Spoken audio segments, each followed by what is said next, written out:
Commander Legends, is it the set of the year? Even the uncommons are good. Let's talk about it on Collectors of the Coast.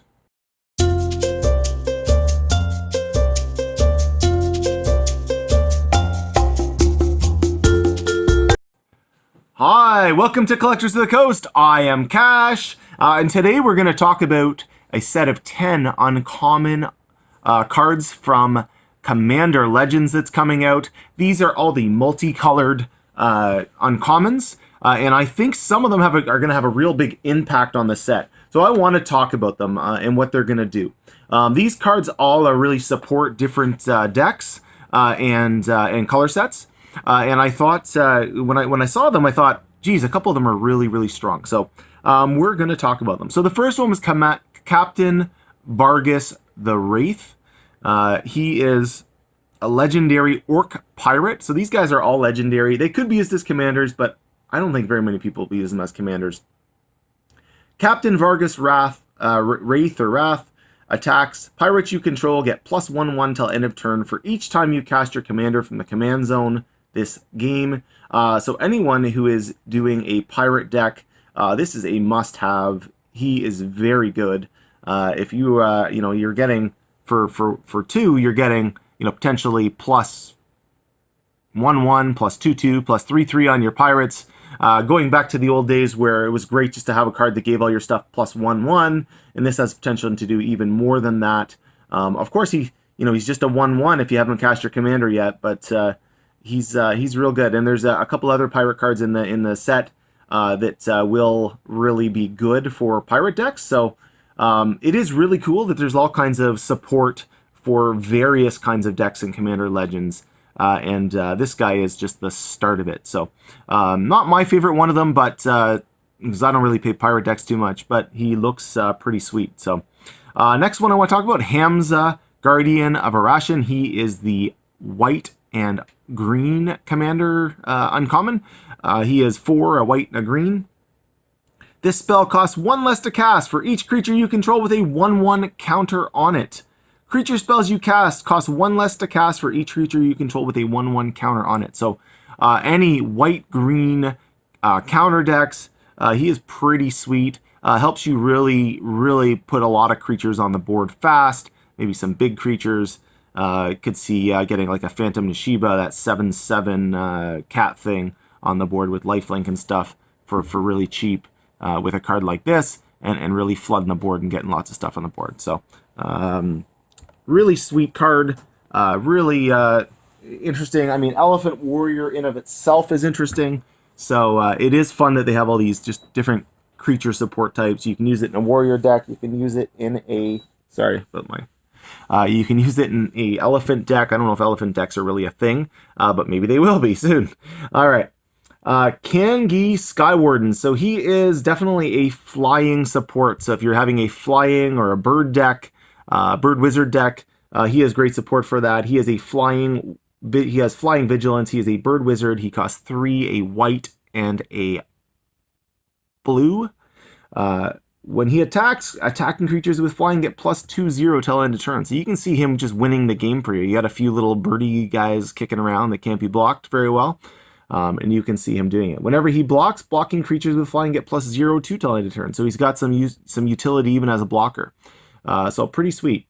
And of course, he'll be a blocker. So he's essentially a 3/5 as a blocker, which is pretty nice. So, all right. Okay, so one of the ones that I thought looks like it's pretty awesome and really good, Rayab Master Smith. So he's just cost a white and a red. All right, he is a dwarf artificer. So whenever a creature you control that's enchanted or equipped attacks, that creature gains double strike till end of turn. So, I mean, he essentially gives anything you equip or throw an enchantment on double strike. That's pretty awesome. I can just see making a deck around him. To be honest, he's that good. To me, he should be a rare. Maybe not a mythic, but a rare doesn't seem out of place for him. But really sweet card. Works with all the great artifacts, enchantments. Artifact equipment and enchantments. Pretty sweet. And the fact that you can do both. I think that's. I wouldn't be surprised to see maybe even just the equip, but you can do it with an enchantment deck You can throw the old school Sarah's Embrace on there, and it's got double strike, flying, and vigilance, and all this kind of nonsense. Like that's pretty sweet. So even just him leading your deck, if you were playing a standard kind of deck, he's pretty nice. So all right. So gonna get into the next one, Arumi of the Dead Tide. This one doesn't excite me as much, but it is kind of neat how it works. I used to have a deck that would have used this really well. I don't have made right now. So exile cards from your graveyard equal to the number of opponents you have. Target creature card in your graveyard gains Encore till end of turn. So Encore, you can just pay its mana cost to play it, and so pretty nice. He costs a 1, a black, and a blue. So easy to, especially in those colors, to put a lot of stuff in your graveyard and really use his ability. He is a Merfolk Wizard. Again, Wizard being the most common card type in Magic the Gathering. Interesting, we got another Wizard in here. So pretty sweet. All right, so another really strong one coming up. Abomination of Llanowar, working on the undead elf theme that we've had in the past. 1, a black, and a green. Pretty awesome creature this thing is. Legendary creature, Elf Horror. It has vigilance and menace, and so you can't be blocked by more than you need to block it with 2 creatures. Okay, its power and toughness are equal to the number of elves you control plus the number of elf cards in your graveyard. So you've got basically like a Mortivore effect on it. And pretty sweet. It's got visual, can't be blocked. You need 2 creatures to block the damn thing too. So pretty sweet. I see this card getting a lot of play. Black and green elf decks are going to be a thing. There's no question. This is a huge ad for those decks. Even if you're just playing green elves or something, splashing in black for cards like this going to be well worth your time. It is so good. And there's a few really strong elves in this set that are going to make elves super playable. If they're not getting played, they're going to be played even more. So this is a real good card. I see this as over time as a $1 uncommon. He's pretty nice. So, and probably 50 cents. It probably hold 50 cents at least for while it's standard. So, all right. So the card that actually stood out to me because I do play a devil deck. This is Jury Master of the Review. So he costs a red and a black. Legendary Human Shaman, should be a devil. Whenever you sacrifice a permanent, put a 1/1 counter on Jury Master of the Review. When Jury dies, it deals damage equal to its power to any target. So this works so well with sacrificing stuff. Works really well with Corvold. Don't be surprised. I think Corvold's actually spiking a little bit right now because probably of this card. And I think there's another card that goes really well with them. Really sweet. Works really well if you're playing a modern deck or a Pioneer deck with Jury and Mayhem Devil, maybe Corvold in there. It's sweet. It's I know we still have our Corvold Mayhem Devil deck made. We'll be adding this for sure. This is real sweet. So anyways, really like the card. Wish it kind of wasn't legendary, to be honest, but it is legendary, so it's going to limit itself a little bit. But really strong card, going to make those decks super relevant again. Make up your deck. Easy to get a hold of Mayhem Devils. I think they're like 50 cents maybe right now. Corville's not too expensive. You easily make that deck. It is a good deck. I really enjoy playing it. So I hope you do too. So if you have you throw Sacklands in there. Oh my god, it's good. All right. So next one, Emori, Celebrant of Bounty, 3, a green and a blue. It's got Cascade. Spells you cast with converted mana cost 6 or greater have Cascade.